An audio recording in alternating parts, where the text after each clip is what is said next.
चले बेटा, exercise 3.2 question number 7, 8, 9 discuss करेंगे। क्वेश्चन नंबर 7 अच्छा क्वेश्चन है, कई बार पूछा जा चुका है। ट्राइंगल ABC के अंदर अगर cot A, cot B and cot C are arithmetic progression, are in arithmetic progression मतलब अरिथमेटिक प्रोग्रेशन फॉर्म कर रहे हैं ये तीन नंबर्स। कौन से तीन numbers? Cot A, cot B और कॉट सी। तो आपको शो करना है कि A square, B square, C square are also in AP। तो ये एक तो बात आपको समझ में आ गई होगी कि A square, B square, C square अगर AP में है मतलब B square minus A square is equal to C square minus B square है। ठीक है, कॉन्जिक्यूटिव टर्म्स के बीच का डिफरेंस इक्वल होता है अगर दिए गए नंबर्स AP में होते हैं। ठीक है, ये एक तरीका है इस चीज को प्रूव करने का। तो सबसे पहले तो दिया क्या है उसका यूज करेंगे। इट इज गिवन दैट, जब आप सब्जेक्टिव ऐसे क्वेश्चन का आंसर लिखेंगे तो ऐसा लिखेंगे कि it is given that cot A, cot B, cot C are in AP। ठीक है, ये सेंटेंस लिखने के बाद आप लिखेंगे देयरफॉर आपके पास क्या है? Cot C minus cot B is equal to cot B minus cot A. मतलब क्या लिखा आपने? क्योंकि ये तीनों AP में है इसलिए कॉन्जिक्यूटिव टर्म्स के बीच का डिफरेंस क्या आ रहा है? इक्वल। तो अब कॉट बी वाले टर्म्स एक साइड में ले लीजिए और बाकी के दो टर्म्स को एक साइड में ले लीजिए। तो क्या मिलेगा? Cot C plus cot A is equal to 2 times cot B. ठीक है, तो इसको साइन और कॉस में लिखा जाए क्योंकि आपके पास साइन और कॉस के ही फॉर्मूलाज हैं। So cos C divided by sine C plus cos A divided by sine A is equal to 2 times cos B divided by sine B. Cross multiplication करेंगे तो sine A cos C plus cos A sine C divided by sine C into sine A is equal to 2 times cos B by sine B. So sine A cos B plus cos A sine B को आप लिख सकते हो sine of A plus C divided by sine C into sine A is equal to 2 times cos B divided by sine B. ठीक है, so that is, अब फिर से ए प्लस सी का मतलब क्या?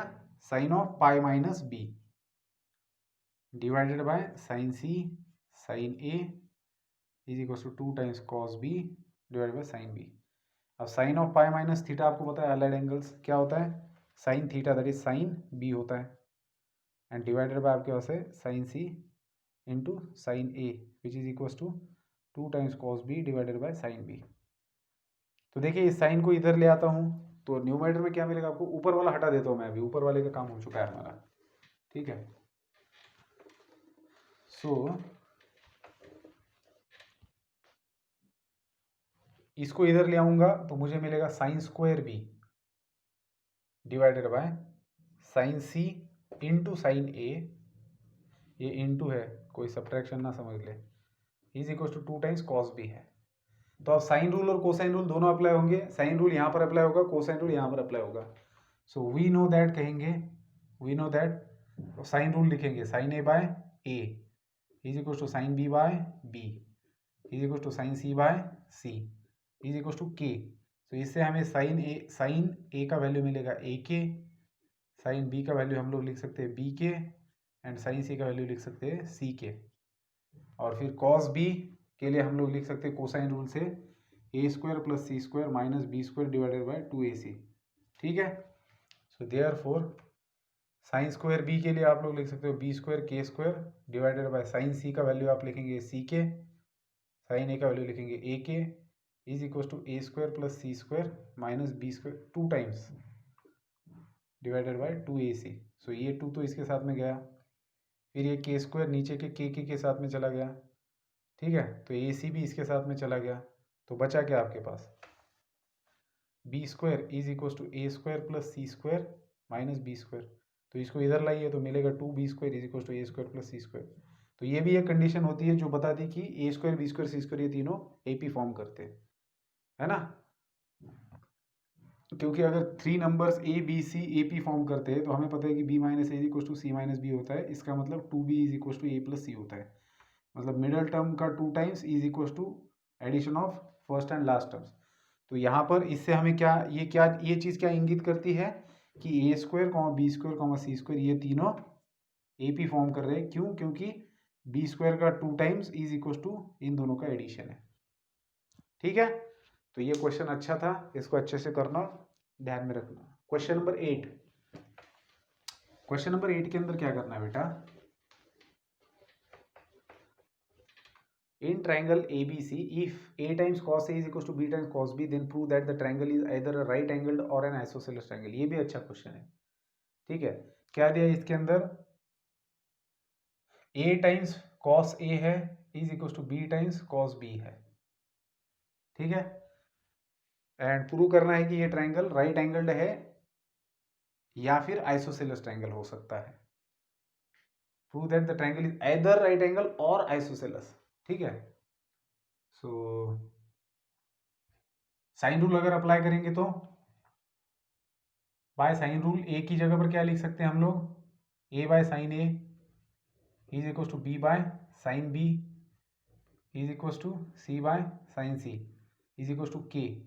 तो ए की जगह पर आएगा के टाइम साइन ए, बी की जगह पर आएगा के टाइम साइन बी, एंड सी की जगह है ही नहीं तो लिखने की ज़रूरत नहीं, तो ए की जगह पर लिख सकते हो K time sine A into cos A, B की जगह पर लिख सकते हो K time sine B into cos B, तो के कैंसिल हुआ। ठीक है, now sine A into cos A sine B into cos B, sine और कॉस में एंगल सेम है तो 2 sine theta into cos theta याद आना चाहिए, दोनों तरफ 2 से मल्टीप्लाई करो तो मिलेगा sine A into cos A 2 time sine B into cos B, so sine 2a मिलेगा आपको which is equal to sine 2b। ठीक है, तो अभी इसको आगे बढ़ाते हैं, इसको लेफ्ट में ले आते हैं। So sine 2a minus sine 2b, 2a is equal to 2b मत लिखना, उससे कुछ फ़ायदा नहीं होगा क्योंकि हमें ये बताना है कि ये या तो आइसोसेलेस है या फिर राइट एंगल्ड है। तो sine c minus sine d क्या लिख सकते हो आप लोग, 2 times cos c plus D by 2 into sine c minus D by 2 is equal to 0। So 2 उधर जाके 0 बन जाएगा और कॉस ऑफ ये 2 को कॉमन निकाल के हटा देंगे तो a प्लस बी बचेगा यहाँ पर, दिस इज इक्वल टू 0, और 2 को हटा देंगे तो sine of a minus B is equal to 0। ठीक है, सो यहाँ पर आप लिख सकते हो a plus B is equal to 90 that is pi by 2 and a minus B is equal to 0, so a is equal to b। ठीक है, मतलब ये समझ रहे हो आप, दो एंगल का एडिशन 90 मतलब तीसरा अपने आप 90 बन गया, तो ये राइट एंगल हो गया, ये राइट एंगल वाली कंडीशन दिखा रहा है और यहाँ पर दो साइड्स इक्वल है मतलब आइसोसेलेस वाली, तो ये और आया है दोनों के बीच में, तो या तो ट्रायंगल राइट एंगल होगा या फिर आइसोसेलेस। ठीक है, ये बहुत आसान क्वेश्चन है बेटा, इसको मैं आपको होमवर्क के लिए रखूंगा। देखिए आप LHS ले लो, कॉस ए की जगह सीधा सीधा कोसाइन का फॉर्मूला यूज करो, कौन सा, B square plus C square minus A square by 2bc, तो BC जगह पर कैंसिल हो जाएंगे, ये ऐसे कॉस बी और कॉस सी की जगह पर रखो, LHS ले लो और कॉस ए कॉस बी और कॉस सी की जगह पर कोसाइन फॉर्मूला यूज करो, सिंपली कैंसिलेशन होकर आपको राइट हैंड साइड अपने आप हाथ में आ जाएगा। ठीक है, तो ये था क्वेश्चन नंबर 7, 8, 9। अब बचे हुए क्वेश्चन इस एक्सरसाइज के नेक्स्ट वीडियो में देखे जाएंगे, मिलते हैं नेक्स्ट वीडियो में, गुड बाय।